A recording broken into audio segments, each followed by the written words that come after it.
Hey, what's going on, Who Dat Nation? It is yours truly, TJ Jones, the host of the State of the Saints podcast. Thank you so much for checking out the State of the Saints podcast, where we talk New Orleans Saints. Really do appreciate your time. Much love to each and every one of you that rode up on this channel here tonight. Appreciate you, and shouts out to everybody that's in the chat that's filing in right now. Shouts out to everybody that is watching this at home, at work, on any social media platform that you can find. I really do appreciate it. On this edition, we're going to be taking questions from the Who Dat Nation. I don't have like a format or anything like that for this episode. I'm just basically just answering your questions.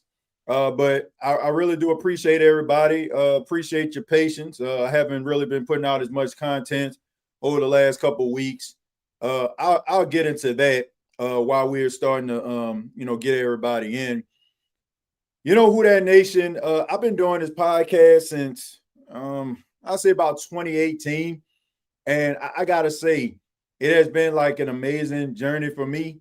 When I first started this podcast, I would have never thought in my wildest dreams that I would have done some of the things that I have done by just doing this podcast alone. The opportunities that have been bestowed upon me because of this podcast, and meeting so many amazing people that make this podcast what it is.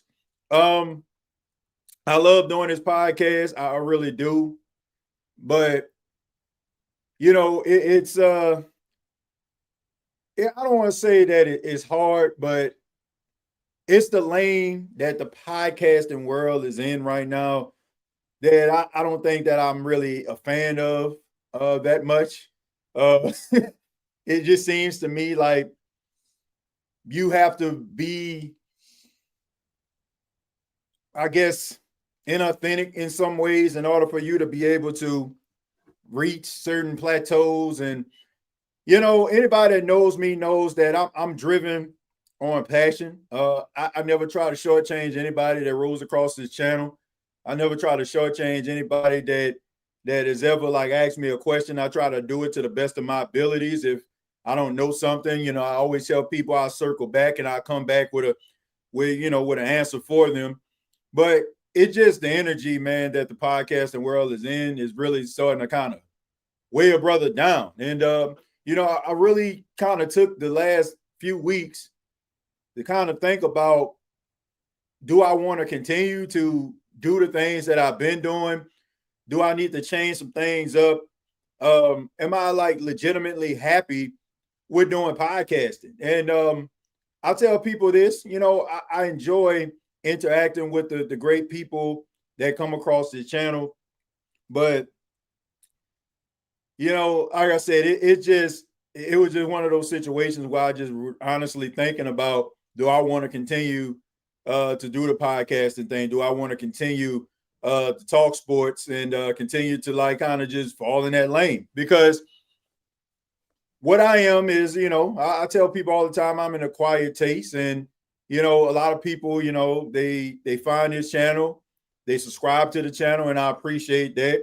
Some people like want certain things out of this podcast that I can't see myself providing consistently. But at the end of the day, I just want to be able to make content that people can enjoy and also be happy doing it. But it just seemed like the energy, that surround podcasts these days, it just seemed like everybody got to go at somebody's neck in order for you to generate any type of buzz. It just seems to me like, you got to like do things like a certain way. And that's just not me. And if that means that I would have to step away from it, then I would, but like I said, I just had to like kind of figure out, did I want to like continue to do what I've been doing? And most importantly, like, am I happy doing it? You know what I'm saying? Like, and there are times where, I kind of step away because, I need a little bit of a break mentally. Like a lot of people don't understand like the toll that it takes, the energy that it takes to do podcasting, where you kind of pull your heart out and you have individuals that come across, your platform, and they like, oh, you just trying to be a character, or you just trying to do this, trying to do that, and basically look at what you do and don't think about the energy that it takes behind the scenes in order for you to do things that you do. Like I said, I just want to be able to be happy doing what I'm doing, and I just had to wonder, like, did I want to continue to do it? I will, continue to do it because I enjoy coming on this platform here and talking with amazing people, talking with people that I've grown to, just become friends with. Right? I mean, people like Jerry, and people like King Arthur, and people like Slim, like, and so many others, that come across this channel all the time, and we just chop it up, have laughs, and have a good time. And sometimes, we have to have some tough conversations about the team, but at the end of the day, that's what I enjoy the most. But like I said, I don't want to sell myself short. I don't want to become something that I'm not.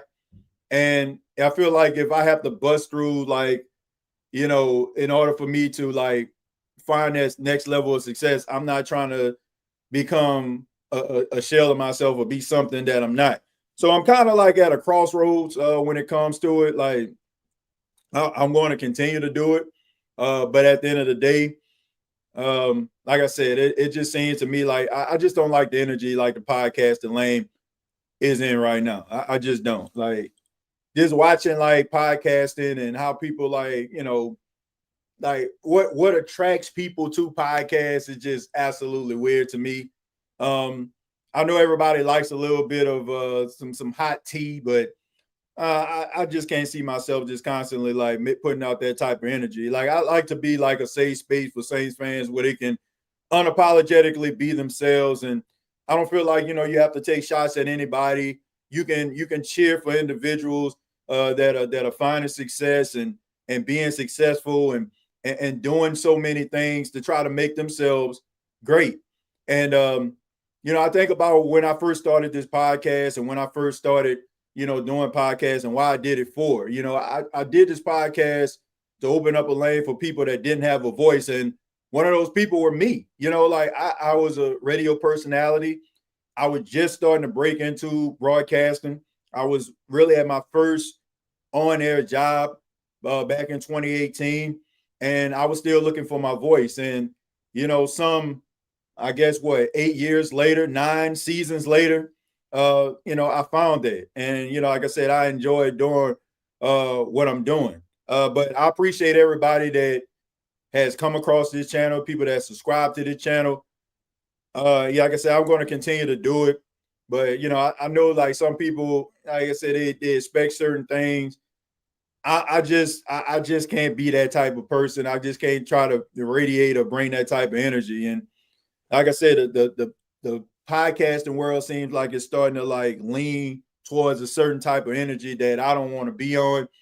And it's also like it just seems like that's what people like to see. But at the end of the day, I just want to stay true to myself and enjoy what I've been doing. And when I don't feel like I'm enjoying myself fully, I do step away. I do step away from doing podcasting. I don't really honestly care about what's going on because I'm not driven by money. I'm not driven, by a bunch of follows and stuff like that. What I'm driven by is people that are just as passionate as me. And like I said, when I feel like, a certain energy is in the air that I just can't rock with, yeah, I do step away because I want to be passionate about what I'm doing when I'm behind the microphone or in front of the camera. So that's why I've been for the last couple of weeks. That's the reason why, like, I kind of just put like a lot of production on hold. I'm going to, like I said, continue to do like content. Shouts out to Bleacher Report. They signed me for another season. Be working with them doing the shorts again, and I'm excited about that. And once again, I'm just excited about being on this channel and being able to talk to amazing people like yourselves. But enough of that. Let's go ahead and get into some Saints talk. Like I said, this is basically an open forum. Any questions that you have pertaining to the New Orleans Saints, feel free to put the comments in the chat. Feel free to post any comments, any questions that you may have. If you're new to the show, we're a pretty interactive podcast.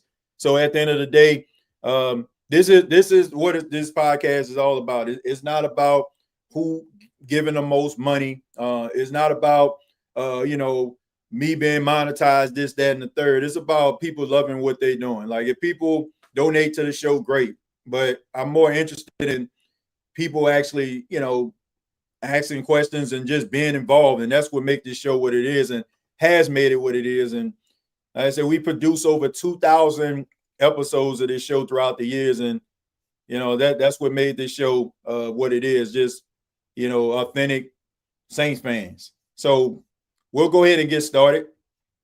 And I'll start here. Says definitely been here since 2018, says Cartel. And I appreciate it. I appreciate that, Cartel.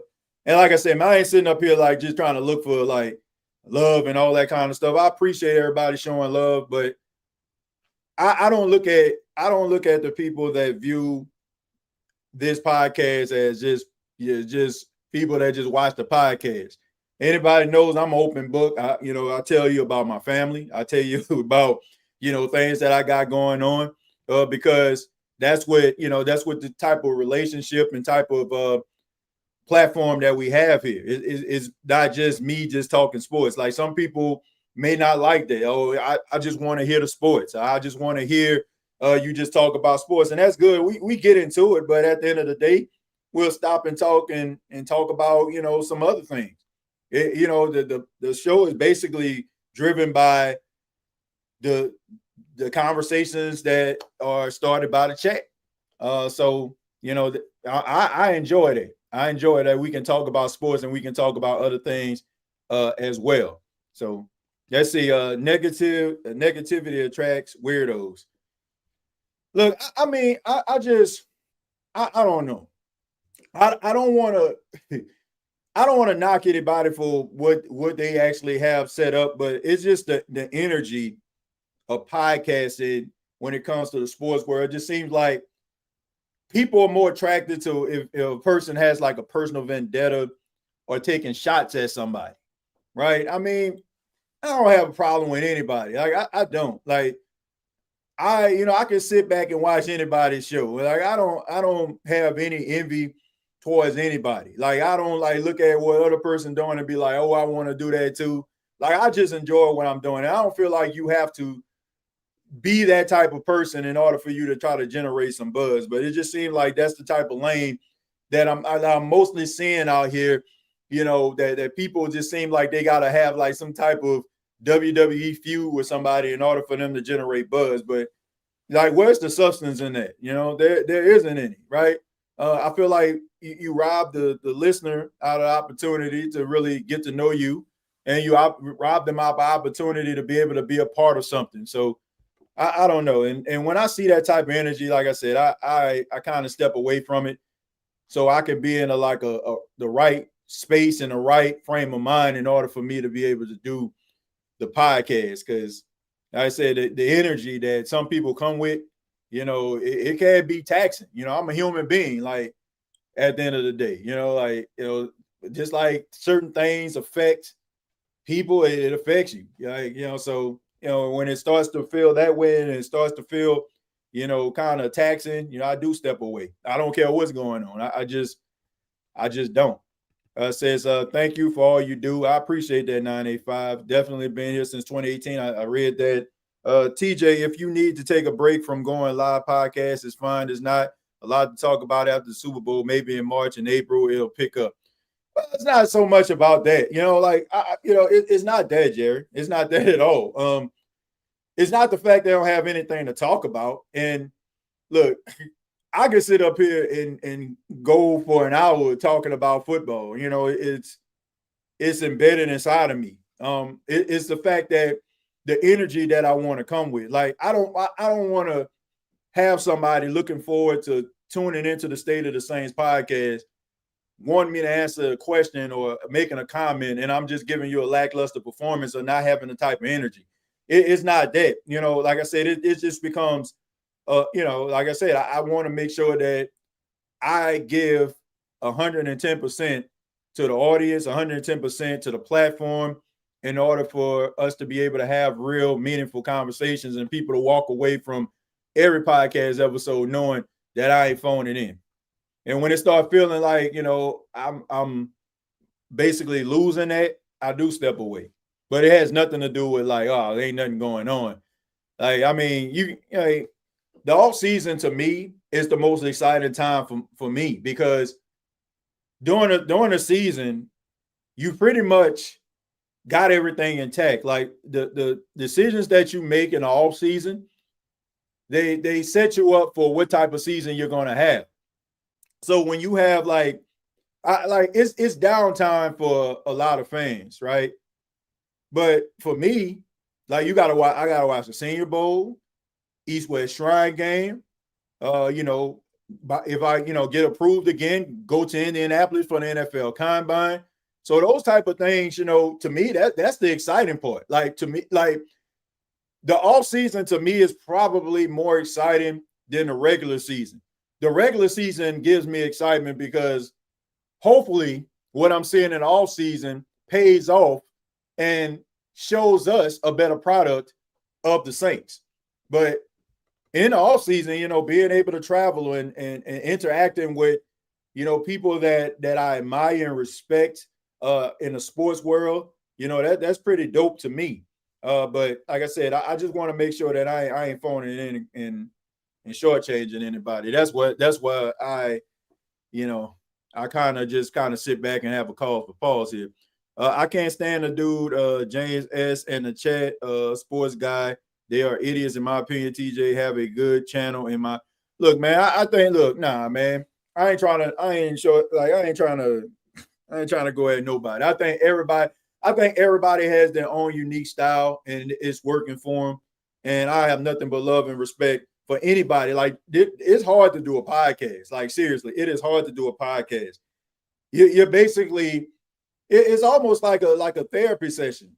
And basically you're showing people levels of your personality that you may, like it can be uncomfortable at times, right? I mean, you're showing a person a side of yourself that may be things that are rattling in your mind. It's almost like I know I'm talking to people, but I'm in a room alone, and it's like you're basically pouring your heart out and you're actually showing your artistic self by the production that you put up, the information that you come up with, the research that you do. So I'm not gonna knock anybody, man. Like it's different. It's different, stroke for different folks. Like people will probably say the same thing about me. Oh man, I can't stand that TJ guy, right? I mean, like people are the quiet taste, but I think that those podcasters do an amazing job. I just think that there's something for everybody. I think that there's a lane for everybody, and that is what drives me, because regardless to what I see, I know that there's a lane out here, and like I said, you combine that with the great people here that come here and watch this show consistently. That's what make this show worth doing. And William TJ had both James Cometa and Trizzy Trace on each other's show, and I enjoyed it. Yeah, man. Look, I enjoy everybody. Like, I like podcasting isn't designed for everybody to think the same, create the same content, because what's the point, right? What's the point? Right? Everybody has a different flavor, a different perspective. And that's what makes the world beautiful. That's what makes this show beautiful. Like somebody can have a comment and a way of thinking that's completely different. They can make a comment, they can ask a question, and it probably opens up the mind of somebody else.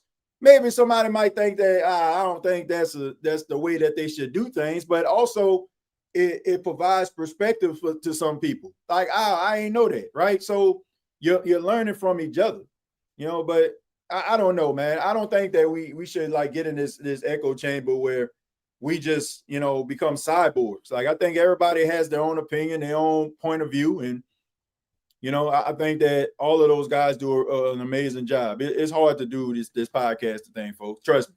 Especially like when you're like basically, I don't want to call anybody a nobody, but when you're actually like starting out or nobody really knows you. A lot of people that do podcasts, especially like, you know, athletes and stuff, they got the advantage of knowing each other's agents, working out together, a friend of a friend. You know, that's beneficial. But when these guys like go out here and they get these different people to talk to, it is hard. It is hard because most agents, most players think that, you know, you're basically trying to get me on the show to back me into a corner, right? I mean, so it's not like it's very hard for a person from the outside to try to get into that circle. And when they actually get individuals into that circle, you know, like that's why I applaud them, like, because it's not easy. TJ, I'm just glad you're okay. That's my concern. Oh, I'm fine, man. I'm great. Like that, man. It's been great, man. Like I said, honestly, I've been chilling. You know, just doing some things like, you know, around the house, just trying to get things straight at the radio station, and also, you know, just you know, working with Paxton. I mean, he has like a winter football coming up. His first game is Saturday, and then he has baseball in March, man. So getting him prepared to, you know, swing a bat. But you know, like I said, man, I'm good, man. But like I said, my whole thought pattern is all about just making sure I just bring quality content to the forefront and make sure I get a show together that people enjoy. How do you think we will look in the division next season? Well, look, I think that the New Orleans Saints, if they play their cards right and they do the things that we all think that they're going to do, I think they're going to pan out fine. Look, they just need some things around Tyler Shuck. Look, I see that Tyler Shuck, and I want to say this because I haven't really said anything about Tyler Shuck over the last couple of weeks. I applaud that man. I applaud that man for what he's trying to do. And it's the same thing I said when the Saints drafted him. He's doing all the right things to ingratiate himself in the New Orleans community, from staying down in the New Orleans community, for him taking a part in carnival season, for him making his rounds, talking to different people around the New Orleans area, doing these interviews with guys like Tyrann Mathieu and Teron Armstead. I want to say he spoke with somebody from WDSU. If that wasn't the case, I apologize if that wasn't the news outlet. But he's ingratiating himself in the culture. And that's the reason why people are falling in love. Saints fans are falling in love with Tyler Shuck. And if he can accompany that with some of the things that he did on the field last season, then, I mean, this guy can end up being, you know, a Saints great. But all of that, it means absolutely nothing if the Saints don't put things around him. And I don't want Saints fans to go into 2026 conjoining their hopes and dreams on just one player, because it's not going to do it. Having one player is not going to get you where you need to be. It's going to have to be a supporting cast surrounding Tyler Shuck in order for the Saints to find some success in 2026. We mentioned the running game. We mentioned the offensive line. And we mentioned some sides, you know, of the ball on the defensive side that we feel like they maybe need to get a little bit of an upgrade on. If you do that, then you're going to find success. He's made of the right stuff. And the best thing about Tyler Shuck, this is the number one thing. This is the number one quality that I like about Tyler Shuck. He is himself every time you see him. Like that, look, you know how some people, you look at them and it's like they just want to shake hands, kiss babies, be the NFL politician, and want to just get everybody on his side. I don't get that from him. Like the things that he talks about, the fact that he's culturally like well-rounded, I don't think that is just a front. I don't think he just sitting up here saying, man, I got to listen to some Boosie albums. I got to listen to some New Orleans artists. Like, I just feel like he's being himself. And when you ask him questions, he can just, you know, make you laugh. He don't take himself like that serious. And like I said, when you look at how he carries himself, and you know the energy of Saints fans, it's just like hand in glove. And if it continues to be that way, then I think that he'll be fine. Now, this means absolutely nothing if you don't go out there and ball out. Like, you can go around town and you can, be you can be the Mardi Gras king, this, that, and the third. But if you throwing more picks than Rez and Ramon in a football game, like, the energy gonna be a little bit different. But he does have that quality where he is unapologetically himself and he's being himself. And that is why I feel like Saints fans, like even the biggest Tyler Shuck skeptic, is starting to come around about him, because what they're seeing is an authentic guy. And authenticity is key in New Orleans. Like, no disrespect to Los Angeles and New York, but man, like you could play the role there, right? I mean, you can play the role of quarterback, humanitarian, this, that, and the third, and you'll be able to slide as long as you play with some, play some decent football with that. But when it comes to New Orleans, like you can't fake people in New Orleans. Like, you can't fake them out. You can't fake out Saints fans. Like, they smell Derek Carr a mile away. They knew that boy was on some BS most of the time. And when you started to see the holes in the boat, it wasn't a surprise, because people are like, I don't know. I mean, I kind of read them like first press conference, and people thought I was tripping. But when I was like, man, it just seems like he one of those people that just want to be liked, that wants to be admired, and he will say and do anything in order to get you on the good side. Oh, I know such and such like to get 3 pounds of shrimp every time he leave practice. Okay, I'm gonna have some shrimp in it. Like, is that really you, or are you just trying to get everybody on your good side? Have y'all ever like went to like a school and you have like these elections at the school, and the guy or the girl that's running for class president, vice president, they'll give you like this badge, and attached to the badge will be a lollipop or something like that, or peppermint, right? Trying to buy your affections with sweet delicacies. And that's what, I think that Derek Carr was doing. And I think that was the reason why Saints fans soured on him. But when it comes to Tyler Shuck, I don't think you're getting that from him. So as long as like he stays true to himself, true to what he's doing, he's going to be all right. I like James Cometa content. He's funny. Yeah, James Cometa is extremely talented, man. He's extremely gifted. And, look, the lane that he has carved out for himself is working for him. Like, and I think that he makes amazing content. Like, like I said, it's hard. Like, it's hard to try to find ways that you can differentiate from other people. And it's even harder when you do differentiate yourself from people to maintain that, right? Because when people see that you're actually doing something that works, they'll probably try to do it too. So how do you stand out, right? How do you continue to maintain that momentum? And he does a really good job at that. So look, I don't have any problem. Look, I got love for every content creator out there. Yeah, they cover the Saints or not, because it's not easy. Slim, I hope Ruiz gets traded. Big Q showed it earlier. Look, man, I'm over Cesar Ruiz. Congratulations to him, by the way. I believe he got engaged. Congratulations to him. I'm talking about Cesar Ruiz, the offensive lineman, not the person. See, like, great origin story. You know what I'm saying? We all know about the situation that happened, pre-draft, losing his father and stuff like that. And, him, picking up the pieces and being that first round draft pick. But we got to keep it a buck. Two things need to happen here. It's rather New Orleans Saints need to go in a different direction, or they need to bring somebody in that's really going to push this dude to a point where he has got to give you some steady play. The Saints are, to me, are at the mercy of the ineptitude of these players, like these inept players.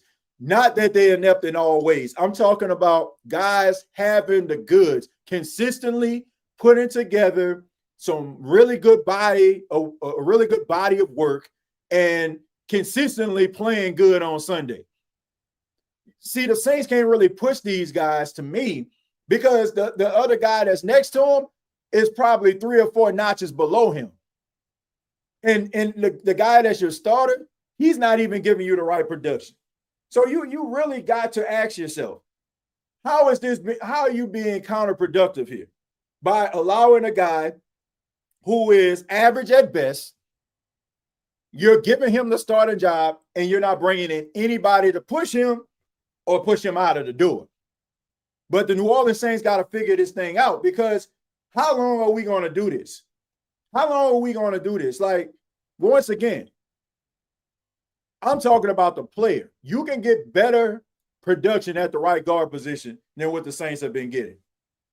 And this isn't me taking a shot at Cesar Ruiz, and this isn't one of them situations where this guy's low-hanging fruit. No, you have got to get better. If we're talking about the Saints taking that next step, if we're talking about the offense being able to be, efficient and being able to put up points and being able to maybe go toe-to-toe if some of those games where you probably go against a potent offense of the opposition, you got to be able to keep up with those guys. You can't keep up with an offense of an opposing team when they basically just running straight through you on the defense, knocking your offensive lineman out of the way and slapping around your quarterback and having him take unnecessary hits.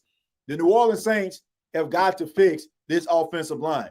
I'm glad Mickey Loomis, he called Cesar Ruiz by name in the final press conference of the season. I'm glad he did that, because Cesar Ruiz is a veteran. He's a veteran on that offensive line.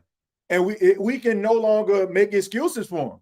In 2020, it was a COVID year, right? You can say, he didn't take advantage of the offseason activities because things were kind of nip and tuck during that time. But when we're talking about a guy who is going into his 7th season, and he's still sitting up here looking as if he's one of the worst offensive linemen on the team, when you got Tallahassee Fuaga in his 2nd year and Calvin Banks in his rookie year looking better than him, he's supposed to be the guy that they lean on and look at and be like, man, I need to match his intensity. Cesar Ruiz, look, if the New Orleans Saints are going to bring him back, they definitely need to draft somebody that is going to that is going to push him to a point where it's going to keep him up at night and have him stand later in order for him to reach that full potential that the Saints felt like he had when they drafted him out of Michigan. Anything else, in the words of Charles Barkley, would be uncivilized. Plain and simple. Like, it's time. Like, this guy's going into his 7th season. So it's rather you got it or you don't.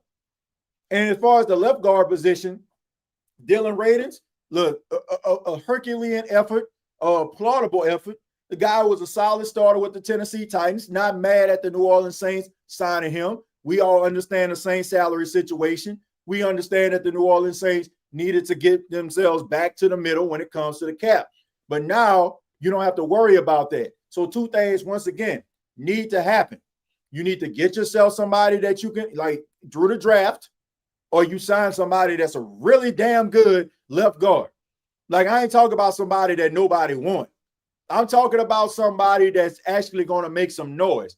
Somebody that's going to be flirting with a Pro Bowl. All they need is an opportunity. Maybe they were with another team where they had a solid starter and that guy was damn good and he was a Pro Bowler or all pro. I don't want to say Pro Bowler because Pro Bowl don't mean a damn thing no more. It is what it is. But all I'm saying is somebody that's flirting with all pro. You got to bring something like that up in here. And it's going to make things more appealing with the presence of Tyler Shuck. Like we heard Cardell Tate, the Ohio State wide receiver that declared for the draft, he even brought up Tyler Shuck by name. And this is what I've been telling people. This is what I said months ago. I said, when you have yourself a guy, a dog, not just a jag, but a guy, a dude on your team, it is going to attract guys. It is going to want players that to want to add to what you already building over there. So maybe an offensive lineman that probably would have went over here, probably going to want to take a stop in New Orleans because Tyler Shuck is the quarterback. And if you could actually sign somebody that just needs an opportunity, somebody that probably got lost in the shuffle of offensive line, of a really good offensive line group, then you can have yourself something special. So, but you do not go into 2026 Cesar Ruiz, this your spot. No. Like, you got to push this dude. You have got to push this dude to another level as a right guard or push him out of the door. Plain and simple. And, look, this is a business at the end of the day. You can't look at what a person think about or their feelings or think about how, how this guy's a good person. Like I mentioned, I think he's a great person. Like, anytime you hear Caesar talk, funny guy, teammates love him. But this isn't about a popularity contest. It's about, are you doing your job to the best of your ability? Are you going to keep your quarterback upright? Are you going to be able to set up those run blocks in order to create lanes for your running back in order for him to hit his head on the goalpost? If you're not doing that, wasting time, wasting the team time, wasting your time, and time to move on. I remember in 2020, Ruiz got drafted. You got to be kidding me. Yeah, I mean, look, I thought it was a stretch then.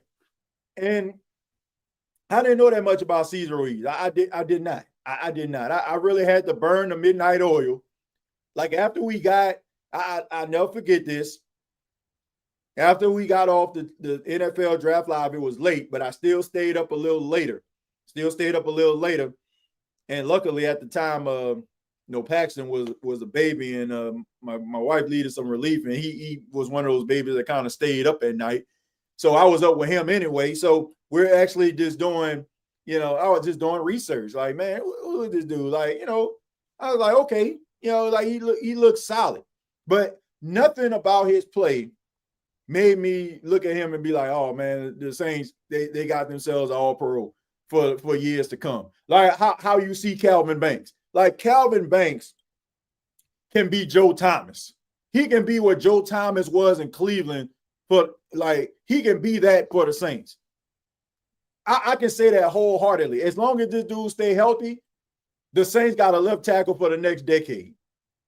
Like, he is that good. Like, he's a rookie, and he matched the energy of some veteran left tackles out there. So imagine what this guy will actually be when he really figures it out, when he really gets that grown man body, when he really gets that strength and conditioning up to a point where, he's looking like that NFL veteran. Imagine what his talents and his abilities will be. It's scary. I rather like have something like that to build with than to try to squint my eye and adjust my hands in order for me to try to fit this guy into what I feel like he can actually be. And the Saints are 7 years into this. So I don't know what they're looking for. I don't know if it's just mostly like, okay, we couldn't get nothing else. Maybe they, felt like maybe, he kind of turned the corner, but at no time. And look, I am not trying to be disrespectful. There was never a time, as long as Cesar Ruiz has been on the New Orleans Saints, I looked at him and said, he one of the best offensive linemen on the team. Like, come on, man. Let's be real about this. Have you ever looked at the offensive line in any year that Cesar Ruiz has been on offensive line, despite at times he was the only starter out there? Have you looked at it and be like, man, Cesar, the only one out here balling? He has games where, he plays really well, but that's the problem. That's the problem. When you can name those games, like if I say, man, name a game with Calvin Banks, look bad. Right? I mean, you probably, I don't know, like, he did give up a sack and that. But when you talk about, man, name a game where Cesar Ruiz looked bad, man. You remember when, you get what I'm saying? The offensive line position is one of those positions where when a guy doesn't get acknowledged, that means that they're doing their job. That means they're doing good. When nobody mentions them, it's kind of unfair, right? If you look at the ball, right? Everybody pays attention to the ball. Everybody looks where the ball goes, who got the ball, where they throwing the ball, who they throwing the ball to. Nobody really sits up there and watches the trenches. But none of that stuff goes on. No passes thrown, no big run is made without the offensive line blocking. So it's like one of those positions where by not hearing your name mentioned is the greatest thing that can happen to you. But at no time since 2020, there wasn't any time I would say that Cesar Reed was the best offensive lineman on the team.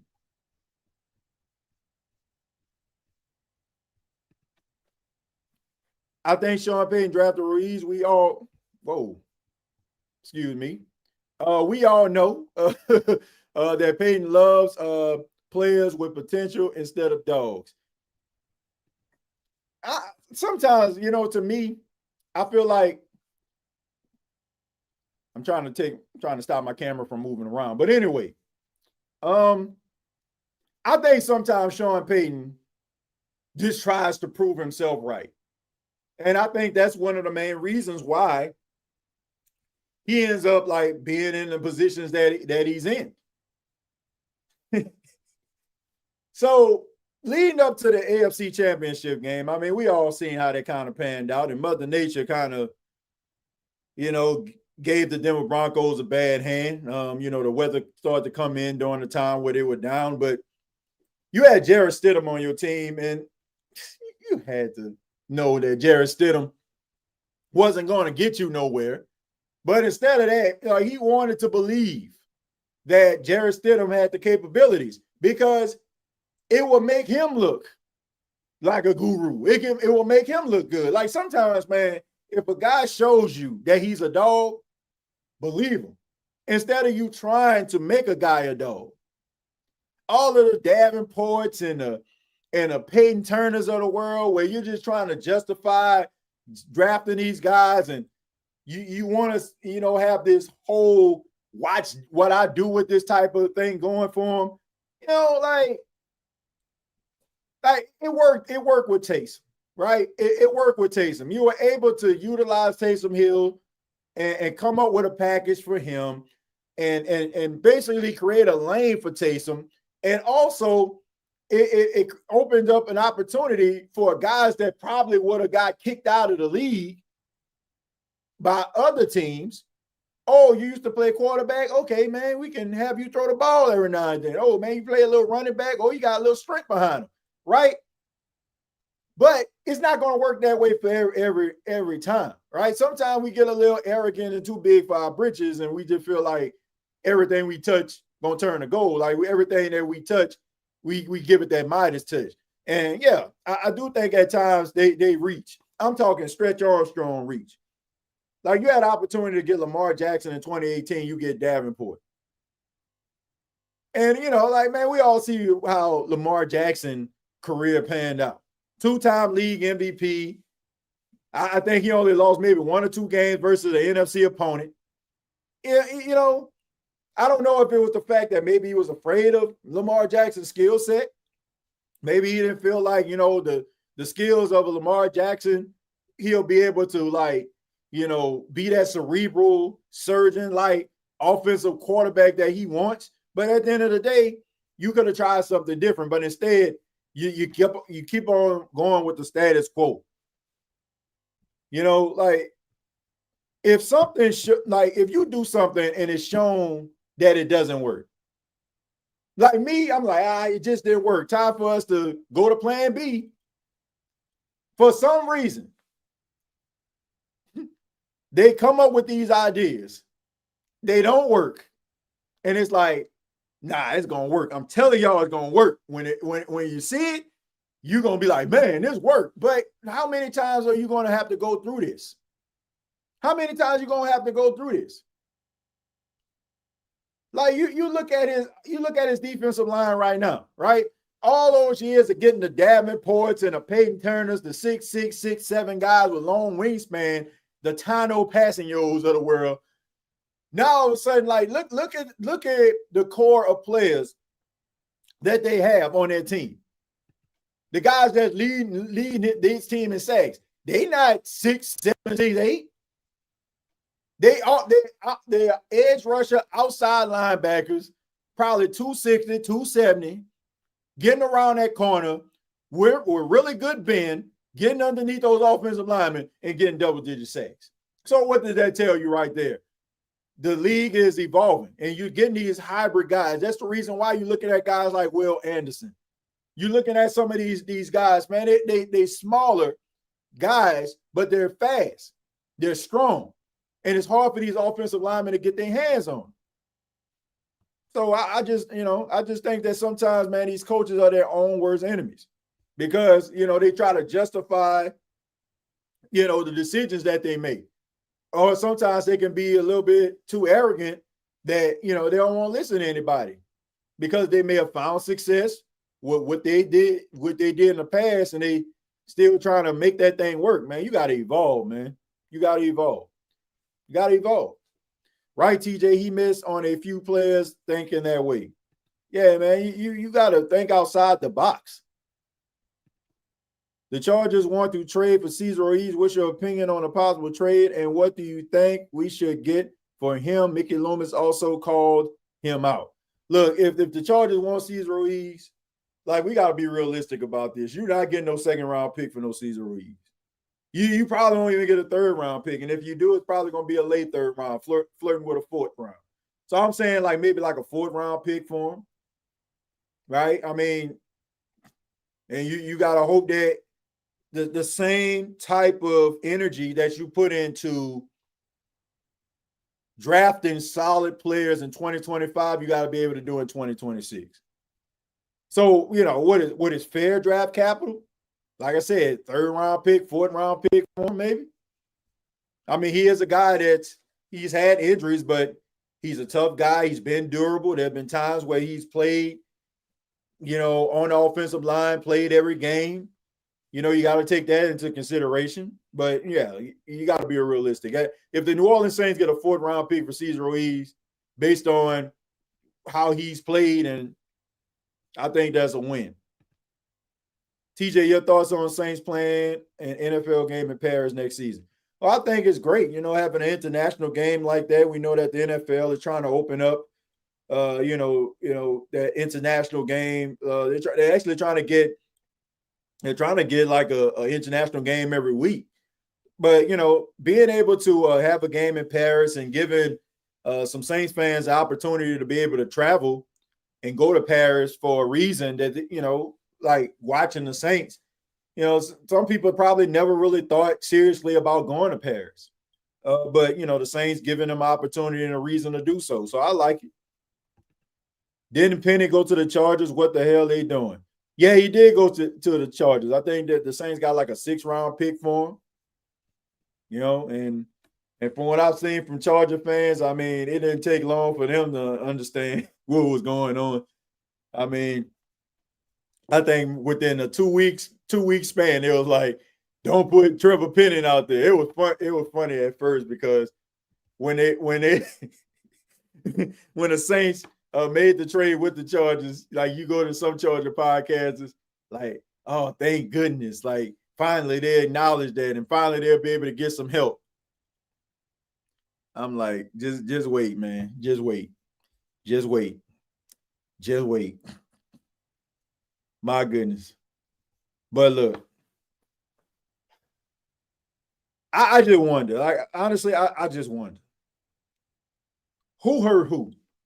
Did Trevor Penning hurt the Saints, or did the Saints hurt Trevor Penning? And allow me to elaborate. Trevor Penning came from a small school, Northern Iowa, right? Went to the Senior Bowl. We seen a couple clips of him giving some edge rushers a little bit of extra. And everybody, kind of feel like, oh, man, this is what you need, man. You need this guy that's tough. Even me, go back. Oh, man, you need somebody that's rough around the edges, a mauler, this, that, and the third, right? Everybody kind of fell in love with, the little extra that he was given after the whistle blew, right? Because that's what offensive linemen's supposed to be. Like big 6'7" type guy. And, everybody just kind of like, okay, man, it just makes sense, right? And the Saints drafted him in the 1st round. in 2022. Now, you have to ask yourself this question.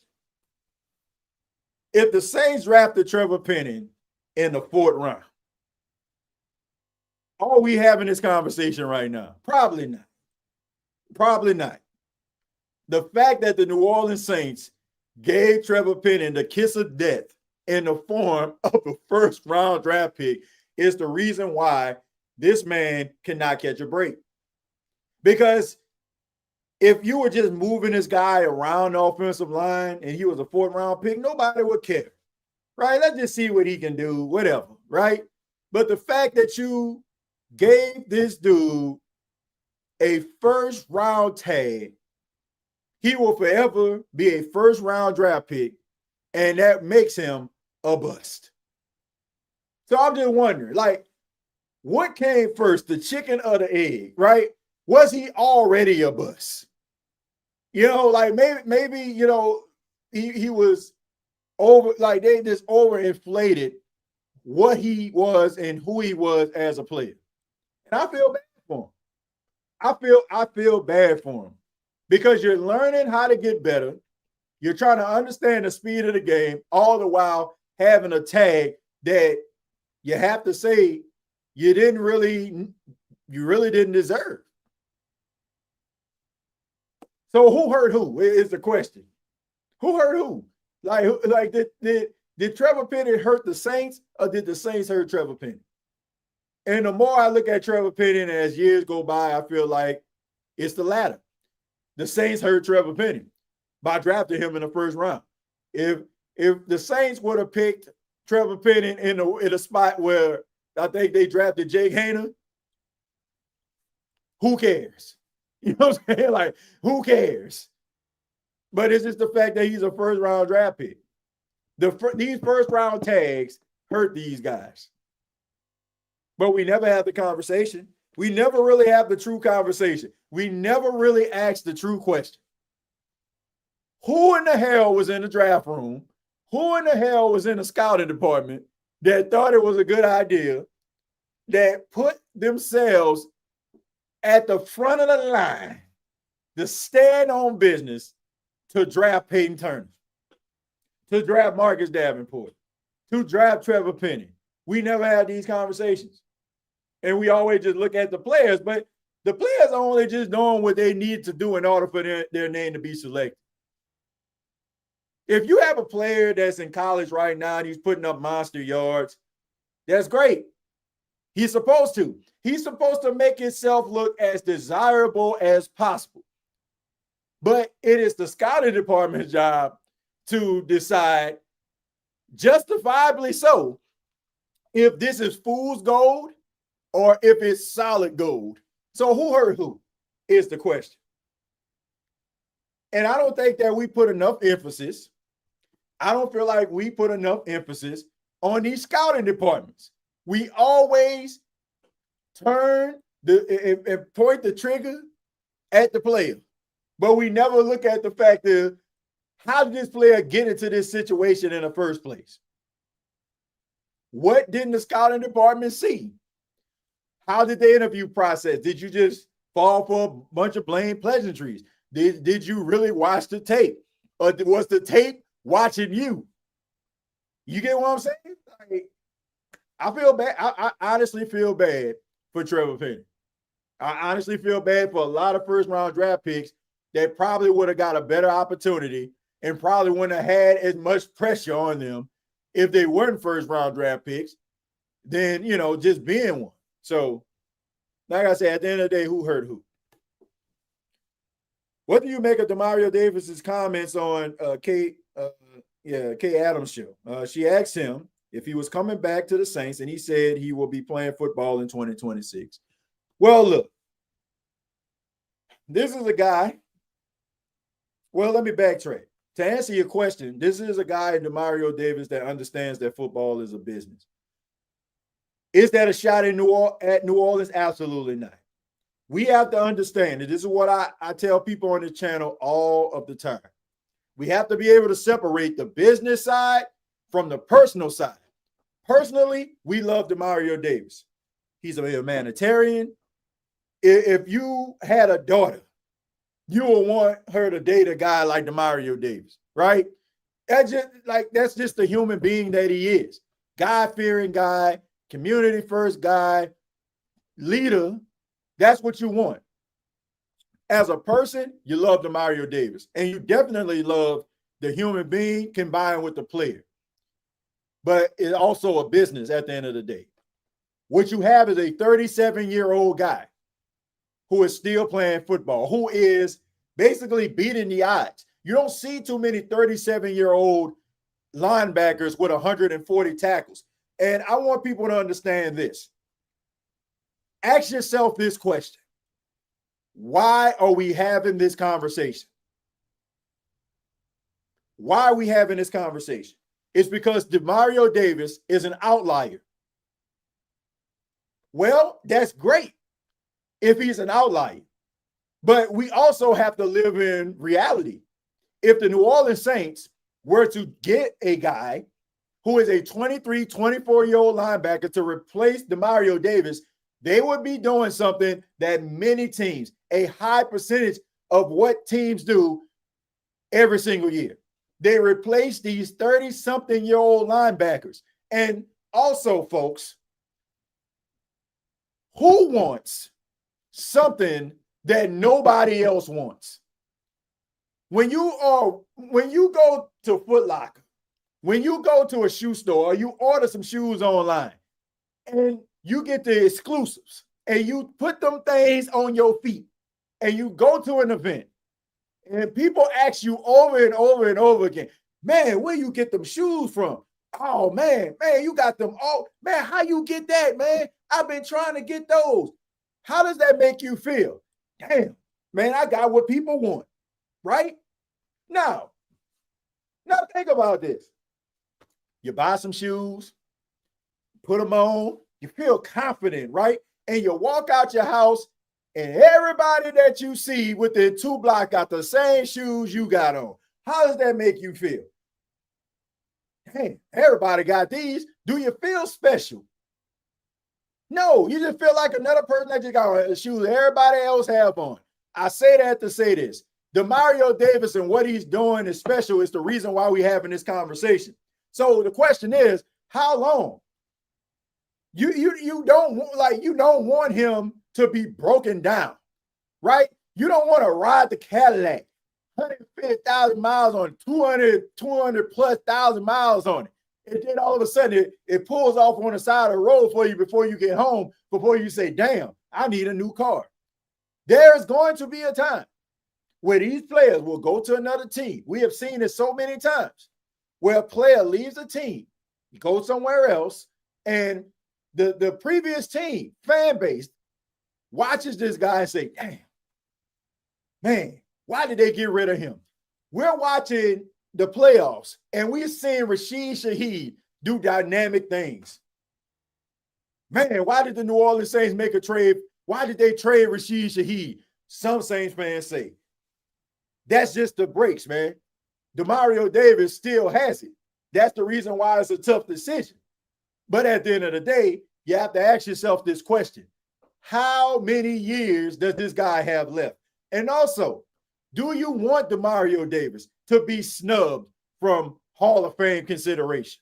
Do you want to see Demario Davis get snubbed from opportunities because everybody looking at the Saints as a small market team that nobody really pays attention to unless the New Orleans Saints come in there, kick open the door, and come in there with the Uzi to get everybody attention? And what I mean by that is pulling off a winning streak, beating teams that are looked at as NFL darlings.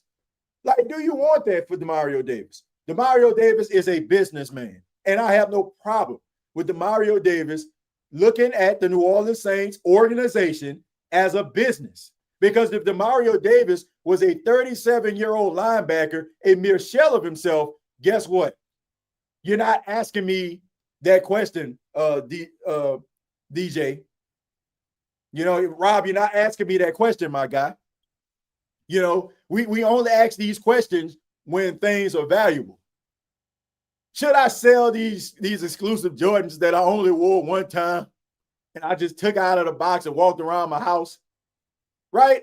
Because you feel like you're going to be losing something. That's what makes it so special. That's what makes it so valuable.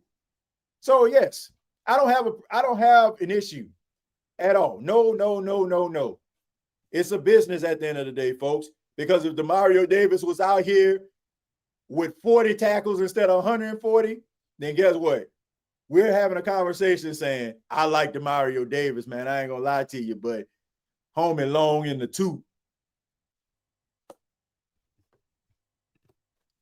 TJ, you are so real. We need people like you. Prayers for you and your family. I appreciate it, man.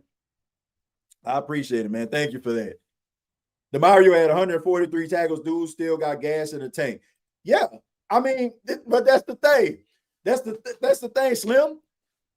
If the lack still ride down the street, you know what I'm saying? If the Chevy's still heavy, like we still gonna ride it, right? But at the end of the day, if it pulls off on the side of the road, like we don't want it to be to a point where I don't want that. I used to say this all the time for people that's been watching this podcast. I said the worst thing that I would want to see, and this was during the time when Drew Brees was the quarterback. I said for Drew Brees to be so broken down to a point he looked like a mere shell of himself, and people in the Superdome would start booing the product. I don't want that. Like, if the last image that we have of Demario Davis in a Saints uniform was 143 tackles and a half of a sack, a fumble recovery, and 2 forced fumbles, I would take that. And I would cheer for Demario Davis on any team that he goes to, wherever he tries to pursue, rather it's trying to create personal accolades for himself, with, getting 100+ tackles again, winning a Super Bowl. I would cheer for that guy because Demario Davis gave the New Orleans Saints everything that he had. Guy's a leader, and he left the organization and the defense better than what he found it. So congratulations to him. And I have no problem with that. And I don't think Saints fans need to have an issue with that because the first thing we started doing, we started leaning towards said organization when, players want money. But these dudes out here putting their lives on the line. And they also have to understand, that these guys are out here chasing legacy. These guys got kids to feed, families to take care of, businesses to run. They need that money. So I know it's just only human nature for us to sit up here and count somebody's pockets, but we never look at the organization when they make mistakes or they don't do right by said players. The organizations are run like a business. So why don't the players who are the reasons why Saints fans are falling into the Superdome in the first place, why can't they be businessmen? Why can't some of these women, that's playing sports, why can't they be business women? We always seem to turn on the players when these contract negotiations go around. Or they say stuff like, I want to be back, but, it's up to the team. Like Alontae Taylor. Alontae Taylor put out a tweet, or Instagram or whatever he did, right, on Instagram. People were like, man, who Alontae Taylor think he is, right?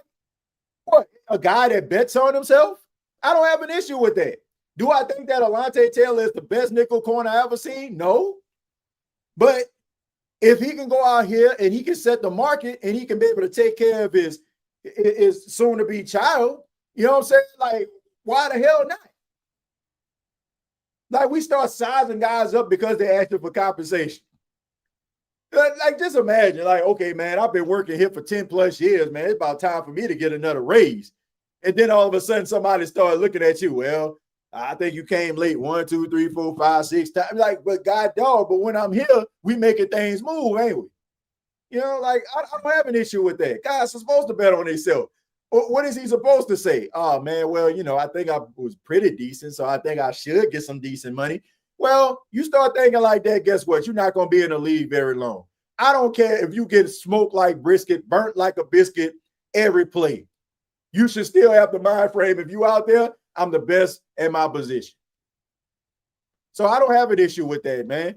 Like, we start turning on players when they start betting on themselves. Like, I ain't got no problem with that. If he feel like he can get more money, he feel like he can set the market, he feel like somebody gonna give him that bread, hey, bro, do you? It's not his fault. Because if Alontae Taylor was out here getting smoked like Brandon Browner every single week, how he was when he was with the Saints, trust and believe the New Orleans Saints would cut ties with him and wouldn't think twice about it. So why can't these players do this is the question. I want to put this thing into perspective because that's the first thing we start doing. The first thing we start to do is when players start asking for money, when they start like trying to put themselves out here to be the highest paid, this, that, and the third, we start looking at them boys and sizing them up. I don't have a problem with that. Like, do I feel like honestly, do I feel like if Lante Taylor was to go out here, get a big contract, move on from the Saints, do I feel like they can replace him? Yes. Do I feel like they can get some better production out of a guy in a nickel? Yeah. Like if they find the right guy. And that's not a knock on Lante Taylor. It's not. But what I'm saying is like you can get a really good nickel corner if Lante Taylor decides that he wants to chase the bag. You can. I'm gonna be honest, Demario leaving doesn't upset me. Now, Lante Taylor leaving, I might fly to NOLA and have a meeting with Ms. Benson. If they decide to move on from Lante Taylor, because Lante wants to, like, he wants a certain amount of money that the Saints aren't willing to give. I mean, best of luck to that guy. It's up to the New Orleans Saints to try to find somebody to replace his production. But I say this, Lee, if the New Orleans Saints draft somebody and they give you the tackling ability or ball hawk at the nickel, are we having this conversation? Like we only are nervous because we don't know what the future looks like. That's what makes us nervous. It makes us nervous not knowing what the future holds, right? Because all we know is that person. So we see that person, we see that production, and we like, how can we replicate that? And in some cases, it'll take a while for you to do it. That's fair. And honestly, it's fair to have skepticism like that. But it's up to the team to replace that. It's up to the team to replace that. Like, Lante Taylor is a business, just like the Saints are a business. So if he wants to go out here and set the market and bet on himself, and the Saints like, okay, we can't do it, it's up to the Saints to replace Lante Taylor. Personally, I would like to keep Lante. Do I feel like the Saints need to keep him? Yeah. But do I feel like a team that is going to pay him probably more than what the Saints are willing to do? Probably. You know, I mean, it's just the truth. So where do I stand when it comes to Lante Taylor? I give about 60-40, probably 60% chance that he leaves, 40% that he comes back. TJ, do you feel we'll replace Lattimore with Kool-Aid, or are we still looking for that number one corner? I think as the weeks went by, first, let me say this. Marshawn Lattimore as a New Orleans Saint was special. To me, he's the greatest cornerback in New Orleans Saints history. Like, I know some OG Saints fans probably going to start bringing up old cornerback. No. I watched a lot of Saint football in my day. I will say where I can probably have it in my memory banks, maybe 93, 94. I've never seen a cornerback on a New Orleans Saints team that can neutralize a field like Marshawn Lattimore could.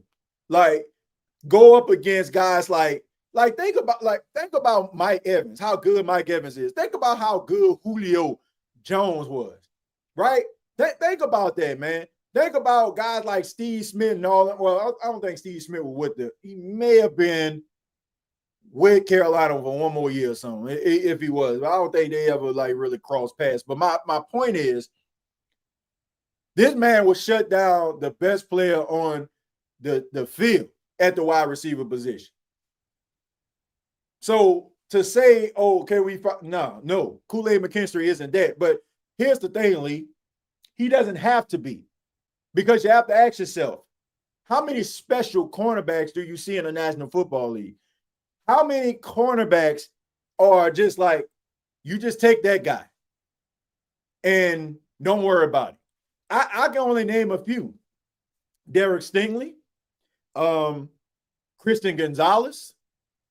Like, I don't even want to put Sauce Gardner in there. I mean, look, after that rookie season, he kind of fell off a little bit. There are very few guys that you could be like, man, just guard this guy the entire game. And it completely take that player out of the game. There are very few guys that can do that.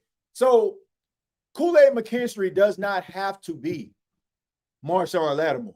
Now, let's have a different conversation. Is he the best cornerback that you have on a team? Absolutely. Will he get better? Yes.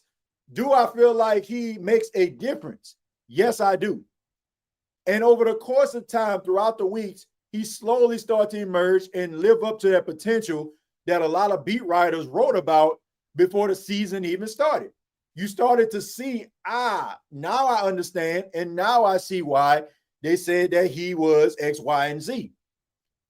But the first thing, like, what we want, and when we see a guy playing really good, or a guy playing great, or a guy playing elite, it's unfortunate, but it's hard to be the guy after the guy, right?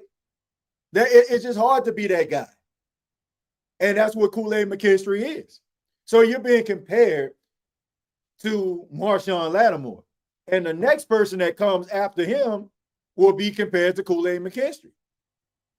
So Kool-Aid, to me, is a solid cornerback. Like, but that's okay. Like, it's like, you don't have to be Revis. If you had Darrelle Revis type or a Darrelle Revis type corner on your team, that's wonderful. But you don't have to be Darrelle Revis. You don't have to be Darrelle Revis. You just need to be, more times than not, where you need to be on the field. Taking advantage of the opportunities. If there's a play that needs to be made where you can jump in front of the football, do it. Knock the ball away. Using those instincts, you could be a really solid player and you will still be a fan favorite. A lot of times we fall in love with outliers, and we got to be careful with that. Because a lot of guys are being compared to greatness, and those guys aren't as great as what we actually seen. As good as Tyler Shuck played down the stretch, I'm not looking for him to be Drew Brees. Because I tell you all the time, if people can replicate what Drew Brees did, how special was he? Every single year that the Saints have yet to replace Drew Brees only adds to the greatness that he was as a quarterback. Because if the New Orleans Saints would have gotten a quarterback the following year, I mean, it would have been great. But if he was doing some of the same things and just completely eclipsing what Drew Brees did, you start to just wonder about certain things. But the fact that you're 5 years post Drew and you're still looking for somebody to actually do what Drew did or even come close to it, it just adds to his greatness. And that's for those people out there that's trying to make this narrative that Drew Brees was a system quarterback. You can say whatever the heck you want to say about Drew Brees, but Drew Brees was the system. He was the system. And Drew Brees, I feel bad because I came up with the perfect nickname for Drew Brees post-retirement, the surgeon. Like, you think about it, man. He was just surgical. Like, he just went out there wasn't no 60-yard bombs every week. He was just efficient. And nobody could stop it. Oh, he only throw about 10-yard passes. Well, why nobody can't stop those 10-yard passes? Why can't anybody do it? I said, when you have a player that's great, it's hard to replicate. You're always chasing perfection. It's not just in life, ladies and gentlemen. It's in the things that we watch. That's why, if a great movie that we watched when we were growing up or years ago, they try to do a reboot, we watch it very closely, right? Because we don't want to get our feelings hurt. We're looking for that same magic. that we found in the first movie. We try to find it in the second. But you can never capture that lightning in a bottle. So to answer your question, I know I went a little bit in depth and too deep with it, but it's just the truth. He doesn't have to be Marshawn Lattimore. He can be Kool-Aid McKinstry and still be a pretty damn good corner and a well-respected guy in the New Orleans Saints locker room and on the team. Yo, TJ, what's your thoughts about young players going to the draft with wide receiver, linebacker, cornerback, defensive end, offensive tackle on our team with the NFL draft? Look, if you feel like it's the right time to come out of college and bet on yourself and you feel like you can be projected as a first-round draft pick, go for it. As far as the Saints, I said this before, they need offensive line help. They need a running back. And, they need other positions too for depth purposes. And I wouldn't be upset if they would actually get another cornerback. I like Quincy Riley. I seen somebody mention Quincy. I think that was Lee. I think he'll be better his second year. And I also think he has better. He probably got the best hands in the secondary. Probably opposite Julian Blackman. Julian Blackman probably have the best hands. He's a little bit of a ball hog. He just got to stay on the field. All right, I'm gonna answer two more and I'm gonna get up out of here. It says Alex Molden, best cornerback in Saints history. Man, come on, man. I mean, one of the worst. I mean, but he was a beast in college, though. I can understand why they drafted him, just didn't pan out. And can we draft a punter? Look, I mentioned that on the NFC South Roundtable. If you're watching this live, I did it tonight.